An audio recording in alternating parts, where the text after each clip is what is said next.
you have a chapter on gay guys and blonde hair. Yeah. Gay guys and blonde hair in your book. Tell us about that. When I moved on initially from my black phase, I was living in Utah at the time, and I kind of moved back into my default special interest, which has always been pop music, as I mentioned before. Now, my whole life, I never had really found anyone who quite shared my taste in pop music, which I've always been told I have like the taste in music of a gay black guy, right? But I never grew up around any gay black guys, and I never found anyone, even girls would say that my taste in music was too girly for them. Right. And because I like hardcore pop, like Britney Spears, Madonna, Lady Gaga, that's my ish. And also I had just gotten in shape, and I had just lost all the weight.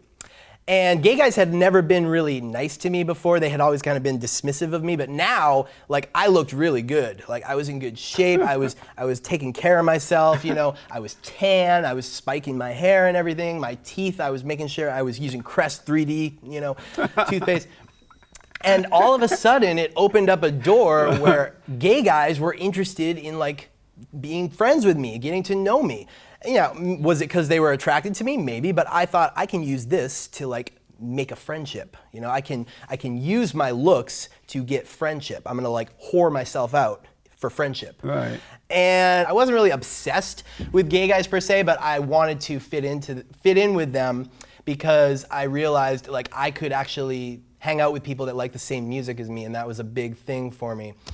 And so your question about gay guys and blonde hair. Yeah, you're right about gay guys and blonde hair. So in Utah, like almost everyone is blonde in Utah. And I had always thought about dyeing my hair blonde one day, and I thought, here I am, it's the summer of 2014, I am in the best shape of my life, and I'm in Utah where all the Mormons are blonde anyway. Might as well do it now, like you only live once. So I dyed my hair blonde. And there was this group of gay guys that I was really trying to fit in with that lived like across the street from me. And I kind of was like semi-friends with them, but I really wanted to be like included and accepted by this group of guys. I went over one time and they were bumping this song, this Danity Kane song. Pop music fans will know what that is. Really obscure pop song that like I didn't think anyone else knew but me. And I saw them all blasting this song, and they were all like jamming out, like all sassy into it. And I was like, I have to be accepted into this group of friends. Like I have to make this happen. I want to be friends with them so bad. Long story short, eventually they never quite accepted me. And then like a month later, one of the guys who had been the nicest to me, I think because he was attracted to me and he thought I might be gay, he took my insisting that I wasn't gay. Like I'm always honest with these gay guys. I never led them on to think that I was like gonna do something I wasn't gonna do. Right. And if they didn't want to believe me, that's not my problem. I was honest. But this guy took me insisting that I was not interested in him. He thought, in his mind, I must be at least like bi-curious or something. And he took my insisting that I wasn't interested in him as me rejecting him personally. And so I think he was hurt by that, and he wanted to get back at me. And so one night, we were hanging out, and we were all it was like this little house party. And what really happened was I was sitting on one side of the couch, he was on the other.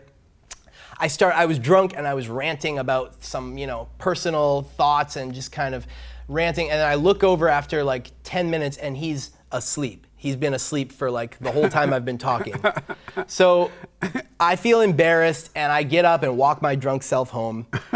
That's what happened. But the next day, what he decided to tell everyone had happened was that I had performed oral sex on him. Oh. And he decided to go around telling everyone that.